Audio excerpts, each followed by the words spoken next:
बिस्मिल्लाहिर्रहमानिर्रहीम। अस्सलामु अलैकुम वरहमतुल्लाहि वबरकातुहू।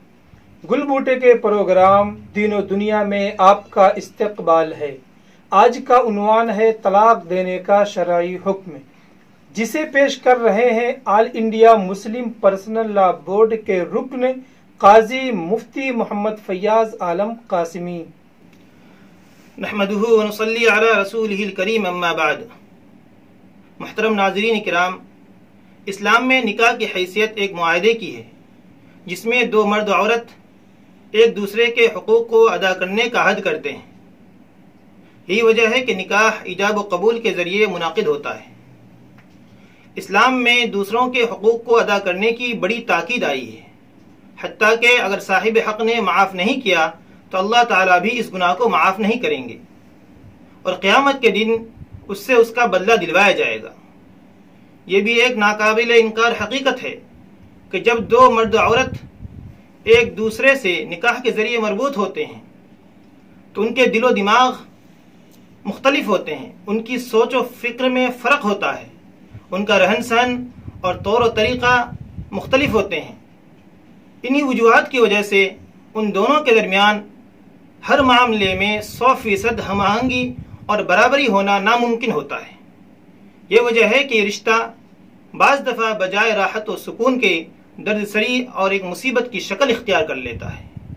दोनों एक दूसरे के हुकूक को अदा नहीं कर पाते हैं, दोनों की ज़िंदगी टेंशन में गुजरती है, रोज़ रोज़ के झगड़े होते हैं। चूँकि खालिक़ कायनात ने हर मर्द व औरत को आज़ाद पैदा किया है, हर एक को शरीयत के दायरे में रहते हुए अपनी ज़िंदगी गुजारने का हक़ अता फरमाया है, हर एक को अपनी ज़िंदगी आप गुजारने का हक़ दिया है। ऐसी नागुफ्ता भी सूरत हाल से निमटने के लिए शरीयत ने तलाक का रास्ता भी खुला रखा है, ताकि दोनों अपनी पसंद के मुताबिक ज़िंदगी गुजार सकें, अपनी पसंद के मुताबिक शोहर बीवी ला सकें और बीवी शोहर ला सके। यही वजह है कि दुनिया की तमाम कौम व मजहब में तलाक का तस्वुर रहा है। जिन लोगों के यहाँ तलाक का कोई तस्वुर नहीं था, जैसे हमारे मुल्क के हिंदू बिरादरान कि उनके यहाँ तलाक का कोई तस्वुर नहीं था। जब दो मर्द औरत के दरमियान शादी हो जाती थी तब औरत का जनाजा उसी घर से उठना ज़रूरी होता था।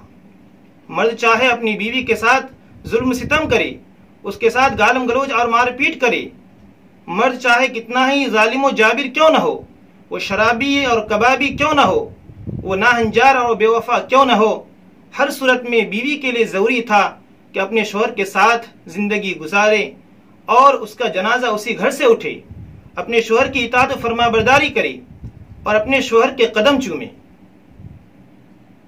यानी वो इस तरह अपनी ज़िंदगी गुजार दे, लेकिन रिश्ते निकाह को ख़त्म न किया जाए। जाहिर सी बात है कि ये सूरत हाल अक्ल आम यानी कॉमन सेंस और फितरत इंसानी के खिलाफ था। इसीलिए मजबूरन हिंदू भाइयों ने कानून तलाक को मजहब इस्लाम से मुस्तार लेकर 1955 में पार्लियामेंट के जरिए पास करवाया और आज उनके यहाँ तलाक का तस्वुर है। यानी आज वो भी तलाक के जरिए अलहदा होते हैं। कई बाज़ दफ़ा शोहर को तलाक की ज़रूरत पड़ती है और बाज़ दफ़ा औरत को भी तलाक की ज़रूरत पड़ती है। यहीं से बात समझ में आ गई कि तलाक जुल्म का नाम नहीं है, बल्कि जुल्म से नजात की एक शक्ल है और तलाक औरत के लिए रहमत है, जहमत नहीं है। बस अगर तलाक पर पाबंदी आयद की जाए तो औरत पर जुल्म सितम और बढ़ जाएगा। तलाक दो मियाँ बीवी के दरमियान पैदा शुदा मसाइल का हल है। तलाक जहनी तनाव, रोज रोज के झगड़े और एक ना ख़त्म होने वाले महाभारत के खात्मे का नाम है। तलाक के जरिए दोनों मियाँ बीवी को सुकून हासिल होता है। तलाक के जरिए दोनों अपनी आप जिंदगी गुजार सकते हैं। इसी वजह से शरीयत में तलाक मशरूअ की गई है। चुनांचे फ़ुक़हा किराम ने लिखा है कि अगर दोनों मियाँ बीवी के दरमियान हालात ऐसे पैदा हो जाएं कि दोनों एक दूसरे के हुकूक को अदा न कर सकते हों, शोहर बीवी का नान नफ़क़ा अदा न कर सकता हो, बीवी की सिनफी ज़रूरत को पूरा न कर सकता हो, बीवी के साथ गालम गलोच और मारपीट करता हो, तो ऐसी सूरत हाल में शोहर के लिए वाजिब है कि अपनी बीवी को तलाक देकर आज़ाद कर दे, ताकि वो अपनी ज़िंदगी आप गुजारे, वो उससे बेहतर और अच्छा शोहर को तलाश कर सके। या ऐसी सूरत में शोहर के खुला को कबूल कर लेना वाजिब है। खुदा न खास्ता अगर उसने बीवी के खुला को कबूल कर लेना वाजिब है। खुदा न खास्ता अगर उन्होंने बीवी के खुला को कबूल नहीं किया तो उसका गुनाह होगा और सख्त तरीन वो गुनहगार होंगे।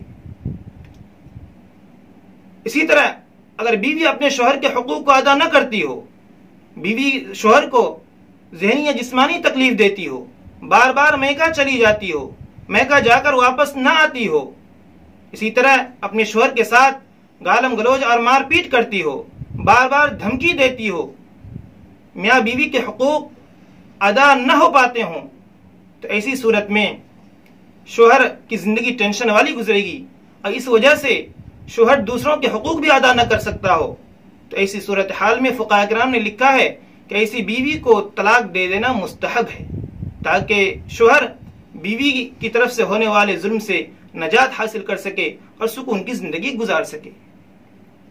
अलबत्ता अगर दोनों मियाँ बीवी के दरमियान हालात नॉर्मल हों, दोनों खुशगवार जिंदगी गुजार रहे हों, दोनों एक दूसरे के हुकूक अदा कर रहे हों, शोहर बीवी से खुश हो और बीवी शोहर से खुश हो, ऐसी सूरत हाल में अगर कोई आदमी तलाक दे देता है तो सख्त तरीन गुनाह होगा।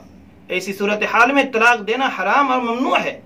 इमाम आज़म अबू हनीफा रहमतुल्लाह अलैहि से यही मनक़ूल है। ऐसी सूरत हाल में तलाक दे देना अल्लाह उसके रसूल का गज़ब मोल लेना है और ये इस सूरत हाल में तलाक देना गोया के नापसंदीदा हर समाज में है और इंसान के नज़दीक भी है।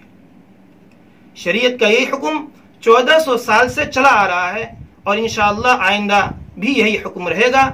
इसमें किसी तरह की तरमीम या तब्दील और चेंजिंग नहीं हो सकती है, क्योंकि ये अल्लाह का कानून है, कुरान और सुन्नत का कानून है। वमा अलैना इल्लल बलाग। हमारे चैनल को सब्सक्राइब, लाइक और शेयर जरूर करें।